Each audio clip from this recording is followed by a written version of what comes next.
हम लोग class 10th का चैप्टर 7 कोऑर्डिनेट ज्योमेट्री का एग्जाम्पल नंबर हम 4 करने जा रहे हैं। ठीक है, find a relation between X and Y. X और वाई का हमें क्या बताना है, रिलेशन बताना है। Such that the points X Y दे रखे हैं, ये पॉइंट्स को मान लीजिए पी, ठीक है, इज इक्विडिस्टेंट है from the points this and this. मान लीजिए ये पॉइंट ए है और यह पॉइंट बी है। ठीक है, चलिए हम लोग इसको अच्छे से सॉल्व करते हैं। यहाँ पर ये पॉइंट ए है जिसके कोऑर्डिनेट्स हैं क्या, 7 और 1, और इसके पॉइंट्स क्या हैं, बी हैं, जो क्या है 3 और 5। ठीक है, लेकिन ये जो एक्स वाई जो है यह क्या है, इक्वी डिस्टेंस है। ठीक है, मान लीजिए कि ये पी है। ठीक है, कह रहा है ना यहाँ पर relation between X and Y such that the point this. ठीक है, एक्स और वाई जो है इक्वी डिस्टेंस हैं, तो एक्स वाई मान लीजिए ये एक्स हो गया और ये वाई हो गया, ये हमारा इक्वी डिस्टेंट है। ठीक है, समझ में आ गया, इक्वी डिस्टेंट है। और हमें क्या बताना है कि इस दोनों का रिलेशन क्या होगा। ठीक है, यानी कि इसका इक्वेशन बनेगा। रिलेशन मीन्स इक्वेशन, इसके इक्वेशन बन जाएंगे। ठीक है, जब हम इसके सोल्व आउट करेंगे तो एक्स वाई दे रखे हैं तो इसके हमें इक्वेशन बनाने हैं। ठीक है, खुद बन जाएंगे इक्वेशन आराम से। ठीक है, इक्वी डिस्टेंस का मतलब ये वाले यहाँ से यहाँ तक का डिस्टेंस और यहाँ से यहाँ तक का डिस्टेंस इक्वल होंगे। ठीक है, ये यहाँ से यहाँ तक का डिस्टेंस और यहाँ से यहाँ तक का डिस्टेंस ये इक्वल होंगे। समझ में आ गया आपको। अब नेक्स्ट समझते हैं हम लोग क्या करेंगे। अब हम क्या होते हैं फार्मूला, रूट हो, देख लीजिए क्या होते हैं। पी ए बराबर होंगे किसके, पी बी। पी ए बराबर होंगे किसके, पी बी के। आपको समझ में आ गया। अगर हम पी ए का एक स्क्वायर करते हैं दोनों तरफ तो कोई फ़र्क पड़ेगा आपको, बिल्कुल नहीं। ठीक है, अगर लेकिन याद रखिए अगर हम रूट यहाँ भी लगाते हैं और रूट यहाँ भी लगाते हैं, क्योंकि डिस्टेंस फार्मूला में लगते हैं, तो रूट से कैंसिल आउट हो जाएगा, तो इसलिए मैं रूट नहीं लगा रहा हूँ। अब इसमें हम डिस्टेंस वाला फार्मूला लगा देंगे और आपका आंसर आ जाएगा। क्या फार्मूला होता है बताइए, तो x2 माइनस x1। x2 ये है ना, ये x2 का मतलब x माइनस x1 क्या है मेरा 7 होल स्क्वायर। ठीक है, पी ए में देख रहा हूँ मैं, पी से ए में देख रहा हूँ, याद रखिएगा। प्लस y2, y क्या है मेरा, y2 की जगह y है होगा, माइनस y1 क्या है हमारा 1, इसलिए क्योंकि y ही तो है सिर्फ, इजकल टू।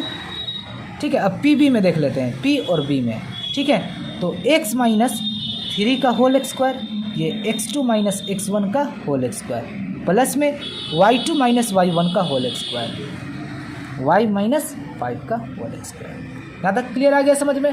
बस अब ये आसानी के साथ हो जाएंगे। अब बस आप यहाँ पर ध्यान दीजिए, a माइनस बी का होल स्क्वायर क्या होता है, याद रखिएगा, a एक्स स्क्वायर प्लस में बी एक्स स्क्वायर, तो बी की जगह क्या है 7, तो 7 का एक्स स्क्वायर, माइनस में 2ab, तो 2 फॉर्मूले का a हो गया मेरा x और b क्या है हमारा 7, प्लस y माइनस 1 का होल स्क्वायर क्या होगा, यानी कि वही ये भी बन गया मेरा a माइनस बी का होल स्क्वायर के फॉर्मूला पर होंगे, तो a X square plus B X square की जगह 1 है तो 1 का एक्स स्क्वायर, माइनस 2ab, तो माइनस 2 फॉर्मूले का a क्या है मेरा y और b क्या है मेरा 1, इजकल टू यहाँ पर देख लीजिए x माइनस 3 का होल स्क्वायर, यानी कि a माइनस बी का होल स्क्वायर के फॉर्मूले पर लगेगा, तो a एक्स स्क्वायर प्लस में b क्या है मेरा 3 है, तो 3 का एक्स स्क्वायर और फिर माइनस 2ab, फॉर्मूला होता है ना, तो 2 फॉर्मूले का हो गया और a हो गया मेरा x और b हो गया मेरा 3।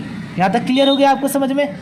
नेक्स्ट समझते हैं, प्लस का साइन है, a माइनस बी का होल स्क्वायर क्या होगा, a एक्स स्क्वायर प्लस में b एक्स स्क्वायर, तो b की जगह 5 है तो 5 का एक्स स्क्वायर, माइनस में 2ab, तो 2 फार्मूले का a क्या है मेरा y और b क्या है हमारा 5। यहाँ तक आपको क्लियर आ गया समझ में।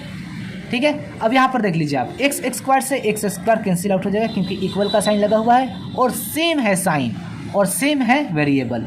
ठीक है, समझ में आ रहा है, सेम साइन रहे, सेम वेरिएबल रहे, सेम कांस्टेंट रहे। ठीक है, तो इक्वल के बाहर और अंदर होते हैं तो डेफिनेटली कट जाएंगे। ठीक है, नेक्स्ट समझते हैं हम लोग, देख लीजिए y एक्स स्क्वायर से y एक्स स्क्वायर भी कट जाएगा क्योंकि ये भी प्लस में है, ये भी प्लस में है, इस पर भी y एक्स स्क्वायर है, इस पर भी y एक्स स्क्वायर है, कट जाएंगे आराम से, कोई दिक्कत नहीं है। ठीक है, अब जो बचा है उसको हम लिख लेते हैं। क्या बचा है, 7 का एक्स स्क्वायर क्या हो जाएंगे 49, माइनस में 2 7 14x, प्लस में 1 का एक्स स्क्वायर 1, माइनस में 2 को y से मल्टीप्लाई करेंगे तो क्या हो जाएंगे 2y, और फिर 1 से मल्टीप्लाई करेंगे तो 2y ही रहेगा, इजकल टू 3 का एक्स स्क्वायर 9 माइनस 3 2 6x। ठीक है, प्लस में 25 और ये माइनस में कितने हो जाएंगे 5x और 25 और 2 5 10y। यहाँ तक आपको समझ में आ गया, क्लियर।